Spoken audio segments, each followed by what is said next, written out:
Hi every one. இன்றைக்கி வீடியோவில் நம்ம என்ன பார்க்க போகிறோம் அப்படின்னா, நம்ம சப்ஸ்கிரைபர்ஸ் நிறைய பேர் கேட்டிருந்தாங்க. அதாவது நம்ம வண்டி வந்து எவ்வளோ மைலேஜ் தருது அப்படின்னு. நம்ம ராக்கி பாய். ஸோ அதை பற்றி நம்ம இன்றைக்கி பார்ப்போம். ஸோ நம்ம எடுத்திருக்க வேரியண்ட் வந்து ப்ரெஸ்டீஜ் ஆப்ஷனல். கியா கேரன்ஸில் வந்து prestige optional smart stream petrol engine. இது வந்து டர்போ இன்ஜின் இல்லை, நார்மல் இன்ஜின் தான். Smart stream petrol engine, naturally aspirated engine. So அதோட மைலேஜ் வந்து நம்ம இன்றைக்கி டிஸ்கஸ் பண்ணலாம். ஸோ காமனாக பார்த்தீங்க அப்படின்னா நமக்கு வண்டியில் வந்து ஒரு 5000 கிலோமீட்டர்ஸ் வரைக்கும் மைலேஜ் செக் பண்ணக்கூடாது அப்படின்னு சொல்லுவாங்க. அது வந்து ஆக்சுவல் மைலேஜாக இருக்காது.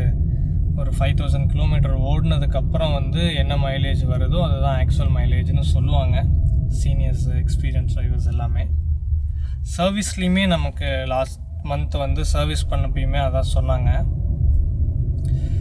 ஸோ நம்ம சப்ஸ்கிரைபர்ஸ் கேட்டதுனால இன்றைக்கி வந்து நமக்கு இது வரைக்கும் ஆவரேஜ் மைலேஜ் வந்து எவ்வளோ கிடச்சிருக்கு அப்படின்னு ஷேர் பண்ணுறேன்.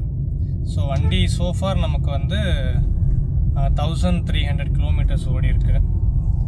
இந்த 1300 கிலோமீட்டர்ஸ் வந்து includes highway and city. So காமனாக எல்லாம் என்ன சொல்லுவாங்கன்னா, வண்டி வந்து ஹைவேல வந்து 18 தரும், 19 தரும், 20 தரும். வந்து ஹைவேல வந்து அதிகமாக மைலேஜ் கிடைக்கும் அப்படின்னு சொல்லுவாங்க. சிட்டியில் பார்த்தீங்க அப்படின்னா கொஞ்சம் கம்மியாக கிடைக்கும், 13, 14 அவ்வளோதான் கிடைக்கும் அப்படின்னு சொல்லுவாங்க.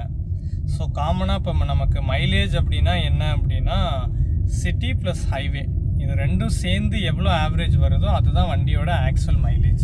ஸோ இந்த ஃபேக்டை வந்து நம்ம ஃபஸ்ட்டு புரிஞ்சுக்கணும். ஏன்னா வண்டி வந்து நம்ம ஹைவேலே ஃபுல்லாக ஓட்டிகிட்டு இருக்க போகிறதில்ல, அதே மாதிரி சிட்டியில் மட்டும் நம்ம ஓட்டிகிட்டு இருக்க போகிறதில்ல. So actual mileage consist of highway driving and city driving ரெண்டும் சேர்ந்தது தான் ஆக்சுவல் மைலேஜ். ஸோ இந்த 1300 கிலோமீட்டர்ஸ் நமக்கு ஓடி இருக்கிறது பார்த்தீங்க அப்படின்னா சிட்டி ப்ளஸ் ஹைவே ரெண்டும் சேர்ந்தது தான். ஸோ இதுக்கான ஆவரேஜ் மைலேஜ் நமக்கு எவ்வளோ கிடச்சிருக்கு அப்படின்னா 12.8 கிலோமீட்டர்ஸ் கிடச்சிருக்கு. 12.8 டு அரௌண்ட் 13.5 வரைக்கும் கிடச்சிருக்கு. ஸோ இதுதான் நமக்கு சோஃபார் கரண்ட் கண்டிஷனில் உள்ள ஆக்சுவல் மைலேஜ் வண்டியோடது. ஸோ இதே நான் வந்து சிட்டியில் மட்டும் ஓட்டி செக் பண்ணி பார்த்தேன். அதுக்கு நமக்கு எவ்வளோ கிடச்சிருக்கு அப்படின்னா 11-12 அவ்வளோ மைலேஜ் கிடச்சிருக்கு. ஹைவேல மட்டும் வந்து ஓட்டி ஒரு டைம் செக் பண்ணோம். அதில் பார்த்திங்க அப்படின்னா நமக்கு சென்னையிலேருந்து திருச்சி வரத்துக்கு பார்த்திங்க அப்படின்னா ஃபுல்லாக ஹைவே. ஸோ அதில் வந்து நமக்கு 19 கிலோமீட்டர் வரைக்கும் ஹைவேல கிடச்சிது. ஸோ நீங்கள் ஃபுல்லாக ஹைவேல மட்டும் ஓட்டிகிட்டு இருக்க முடியாது. ஸோ ஹைவே ப்ளஸ் சிட்டி இது ரெண்டும் சேர்த்து ஆவரேஜாக எனக்கு 13, இங்கே வந்து 13 வந்துட்டு மைலேஜ்னு கன்சிடர் பண்ணிக்கலாம். ஸோ இந்த 13 மைலேஜ் பார்த்திங்க அப்படின்னா என்னை பொறுத்த வரைக்கும் 7 சீட்டருக்கு வந்துட்டு இது ஒரு நல்ல மைலேஜ் தான். ஆக்சுவலாக அதிகம்னு கூட சொல்லுவேன். ஏன்னா வந்து இந்த இந்த கேட்டகரியில் வர அதர் பிராண்ட்ஸில் வர மாடலுக்கெலாம் பார்த்திங்க அப்படின்னா, அதர் கம்பெனி மாடல்ஸ்க்கெலாம் பார்த்திங்க அப்படின்னா மைலேஜ் இதை விட கம்மியாக தான் கிடச்சிருக்கு.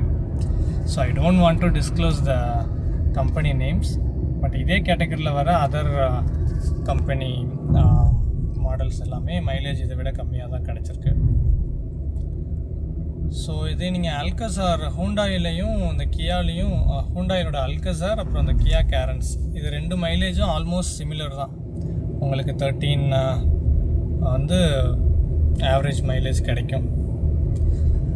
நிறைய வீடியோஸ்லாம் பார்த்தேன். நிறைய வந்து 18, 19, சில பேர் 21 போட்டிருக்காங்க. அது ஆக்சுவலாக எந்த அளவுக்கு உண்மைன்னு எனக்கு தெரியல. அவங்க எதை பேஸ் பண்ணி போட்டிருக்காங்கன்னு தெரியல. மேபி எனக்கு ஹைவேல வந்து 19 கிடச்சிருக்குன்னு சொன்னேன்ல, மேபி அவங்க ஹைவே மைலேஜை கால்குலேட் பண்ணி போட்டிருப்பாங்க அப்படின்னு நினைக்கிறேன். பட் ஆக்சுவல் அது கிடையாது. ஆக்சுவல் மைலேஜ் பார்த்தீங்க அப்படின்னா ஒரு 13 நீங்கள் வச்சுக்கலாம். நல்ல மைலேஜ் தான் ஆக்சுவலாக இது. ஓகே, தேங்க்ஸ் ஃபார் வாட்சிங்.